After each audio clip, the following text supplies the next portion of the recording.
세 번째는 뭐냐면, 쉴 때는 제대로 쉬어라 라는 겁니다.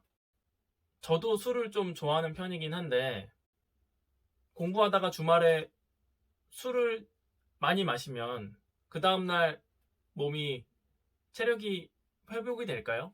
공부할 만한 체력이 될까요? 전혀 그렇지 않습니다. 술을 먹게 되면 몸은 그 다음날 너무 피곤해해요. 그렇기 때문에 공부에 집중하기가 쉽지 않아요. 물론 뭐 공부할 때 술을 아예 마시지 말라 이런 말씀을 드리는 것은 아니고, 술보다는 정말 제대로 쉴 수 있는 다른 활동을 좀 적극적으로 찾아보시라 라는 말씀을 드리고 싶어요. 저는 어땠냐면 정말 대중 없이 평일에도 잡고 주말에도 잡았어요. 그래서 평일은 또 사람이 없으니까 평일대로 술 먹고 들어오고, 주말은 또 주말이니까 술을 마시고, 뭐 어떨 때는 기분이 좋다고 뭐 새벽까지 술을 신나게 먹고 들어오죠. 그러면 그 술을 새벽까지 먹고 들어온 날 다음날, 그 당일이 되겠죠. 그 당일은 어떻게 될까요? 그냥 하루 종일 자는 겁니다. 하루 종일 자고 아침에 일어나서 해장하고 침대에서 핸드폰 하고, 그럼 그날 공부는 모두 날리는 것이죠. 이게 정말 가장 치명적인 불합격 이유라고 생각을 했었기에 로스쿨에 입학을 해서는 어떻게 했느냐. 물론 로스쿨 가서도 뭐 놀긴 놀았습니다. 뭐 아예 안 논 건 아니고, 어떻게 사람이 24시간 공부만 할 수 없기 때문에 놀긴 놀았는데, 그 생활 패턴을 어떻게 가져갔냐. 평일에는 일단 기본적으로 공부하는 날, 그리고 주말 중 하루, 토요일은 쉬는 날이었어요. 그리고 일요일 오전 정도까지는 조금 늦잠 자는 날. 제가 아침잠이 좀 많기 때문에 일요일 정도는 좀 잠을 충분하게 자는 거를 저한테 맞는 생활 패턴이라고 생각을 해서 그렇게 구성을 했는데, 토요일엔 주로 무엇을 했냐면 좀 문화생활 내지는 여가생활을 많이 했었던 것 같아요. 뭐 농구를 보러 간다거나 야구를 보러 간다거나 콘서트를 보러 간다거나, 아니면 미술관 전시회를 보러 간다거나, 뭐 아니면 카페를 간다거나, 아니면 뭐 한강을 놀러 간다거나, 그 평소에 그 수험생으로서 하기 어려운 좀 여가 생활을 하려고 노력을 했고, 좀 되도록이면 집에서 쉬는 것보다는 밖에서 쉬려고 노력을 했어요. 왜냐하면 분위기를 좀 환기를 시켜줘야 다시 그 다음 주에 월요일부터 시작할 때 좀 새롭게 시작하는 어떤 동력을 부여할 수 있다고 생각을 했기 때문에 좀 활동적인 여가 생활을 하려고 노력했고, 뭐 술을 먹더라도 뭐 지나치게 과음은 피하려고 생각을 했습니다. 가끔씩 과음을 할 때도 있긴 했었는데 그런 경우는 많지는 않았고요. 그래서 제가 드릴 수 있는 말씀은 주기적으로 일정하게 쉬시고, 그 쉴 때는 평소에는 할 수 없는 좀 소소한 문화생활을 하시는 게 좀 평온한 공부의 마음가짐을 유지하는 데 도움이 많이 될 거다라는 말씀을 드리고 싶습니다. 남 따라하지 마라 입니다. 시험 공부할 때 절대로 남을 따라하지 마세요. 남 따라하다가 제 공부를 아예 못합니다.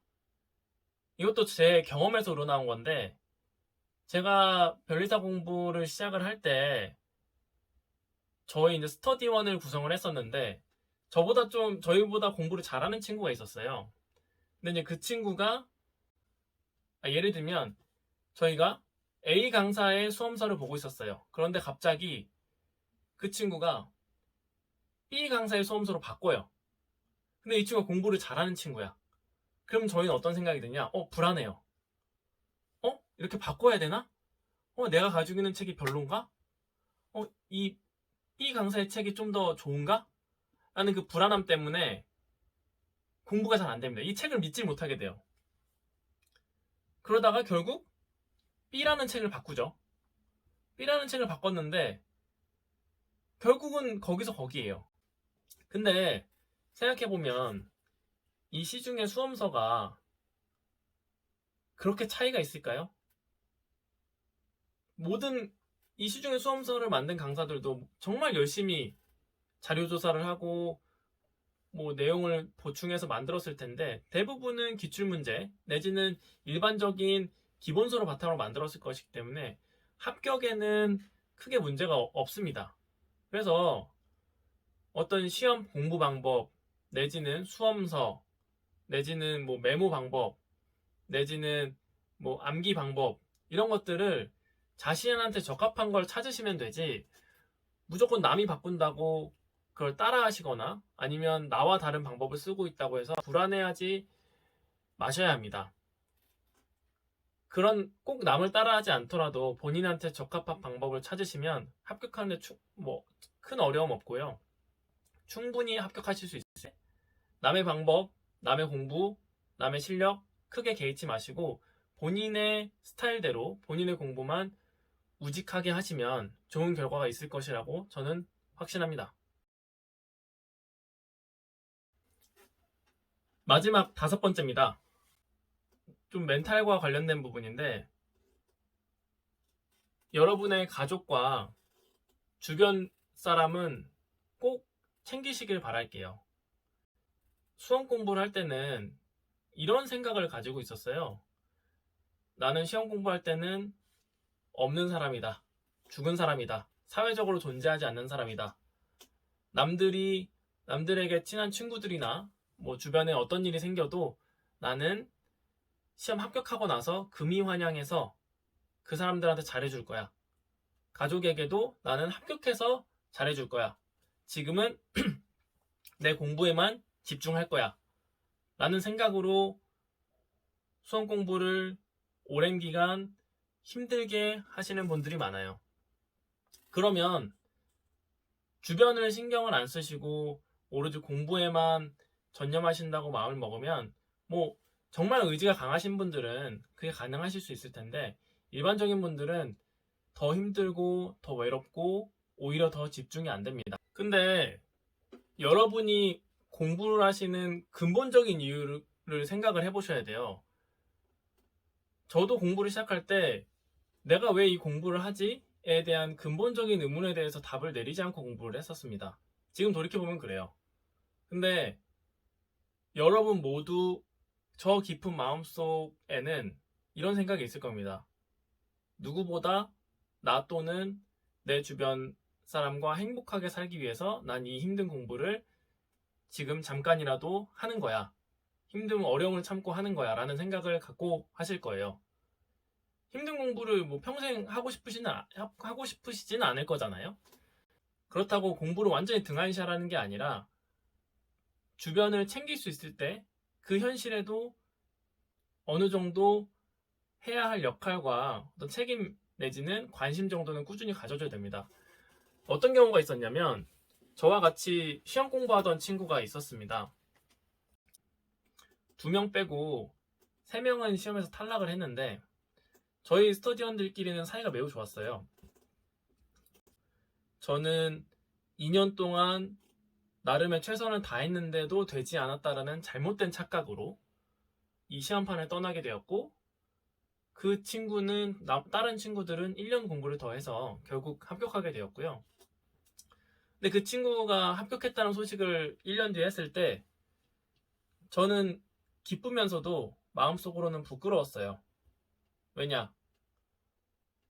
알고 있었던 거죠. 나는 최선을 다하지 못하고 아니면 또다시 도전을 하지 못해서 합격이란 결과를 내 손에 쥐지 못했구나. 그래서 그 친구에게 부끄러운 마음이 좀 앞서다 보니 그 친구가 합격과 동시에 결혼을 하게 됐거든요. 근데 결혼식에 가서 축하해주질 못했어요. 근데 지금 돌이켜 와서 생각을 해보면 그게 뭐라고? 정말 친했던 친구였는데 결혼식장 가서 축하해주는 게 그게 뭐 어려운 일이라고 라는 생각이 들면서 그 친구에게 정말 진심 어리게 사과하고 늦었지만 축의금을 전달해주면서 뭐 그 친구의 마음은 어떤지는 모르겠어요. 근데 저는 저의 반성의 의미를 담아서 진심으로 사과를 했기 때문에 제 스스로 그때 느낀 게 있어요. 공부를 한다고 시간이 멈추거나 가족이나 주변 사람들이 여러분을 기다려주지 않습니다. 가족들과는 주기적으로 식사라든지 여행이라든지 함께 할 수 있는 시간을 가지시길 바랄게요. 그리고 마지막으로 드리고 싶은 말씀은 여러분, 저를 포함해서 여러분의 인생은 정말 깁니다. 정말 그 긴 인생 속에서 시험 공부하는 기간 그렇게 길지 않거든요. 물론 그 시험 공부할 때는 정말 힘듭니다. 진짜 힘들어요. 그 무엇보다도 힘들고 막 별의별 생각이 다 들죠. 정말 우울하고 막 탈출하고 싶고 떠나고 싶고 정말 길고 힘든 시간이지만 인생 전체를 봤을 때 그 기간은 결코 그렇게 긴 시간이 아니고 그 기간 동안의 행복을 도외시하지 마시고 여러분이 찾을 수 있는 주변의 행복을 꼭 찾으면서 공부하시길 바라겠습니다.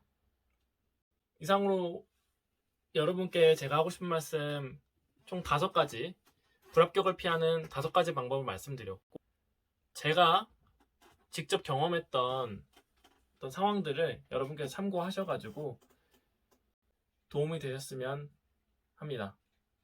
감사합니다.